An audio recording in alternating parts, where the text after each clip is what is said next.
Hey guys, Robert here, and Jimmy. We're doing a video on Jimmy. Beth's first boyfriend, Jimmy, was from season 2. He is of course male. He is played by James Allen McCoon, I think that is. He is 17 and he was a high school student and a farmhand before the apocalypse. He first appeared in Bloodletting. Before the outbreak, Jimmy and Beth attended high school and formed a relationship. Herschel became a father figure to him, and he chased Jimmy around to stop any naughty sexual activity between him and Beth. As the apocalypse began, Jimmy took shelter in the farm along with his girlfriend, her family, and Otis and Patricia. He also presumably helped put zombies in the barn.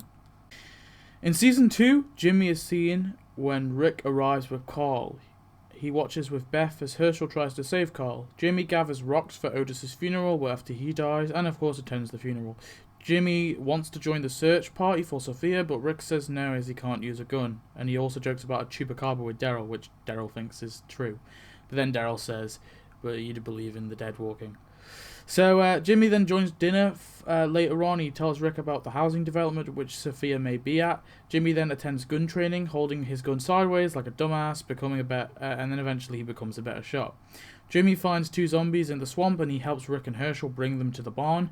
Shane finds this and flips out, and Jimmy watches with Beth as the walkers are gunned down out of the barn. Jimmy then digs graves for the fallen and of course attends the funeral for them. He checks up on Beth, who has cut her wrists. Jimmy is also present in the Randall debate. Jimmy is seen at Dale's funeral and investigates the barn when Randall is gone. Jimmy is in the farmhouse when the zombies of course attack the farm. He takes Dale's RV to kill the zombies attacking. He then notices Rick and Carl in the barn and brings the RV so they can hop on the roof.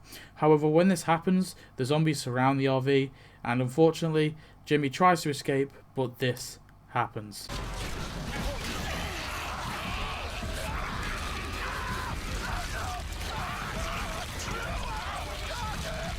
The last word he calls out is of course Herschel, which is pretty sad, and it probably suggests that Jimmy was really cared for by Herschel, and Herschel does seem pretty sad when Jimmy has died. Of course, his body and the RV were then engulfed in flames, so he was devoured and then completely burnt alive, so he probably didn't turn. It's probably pretty concrete that he didn't turn. Jimmy wasn't an all-round relevant character and was sort of forgettable, and honestly, he wasn't needed there, but I decided to cover his character anyway. I think, he had some... I wouldn't even say he had too much impact on Beth, though, because even she wasn't very relevant at the time. So yeah, anyway, that's it. Anyway, I thought I'd cover him anyway. So thanks for watching, hope you enjoyed, and I'll see you next one. Tell me what you want to see next, and yeah, goodbye.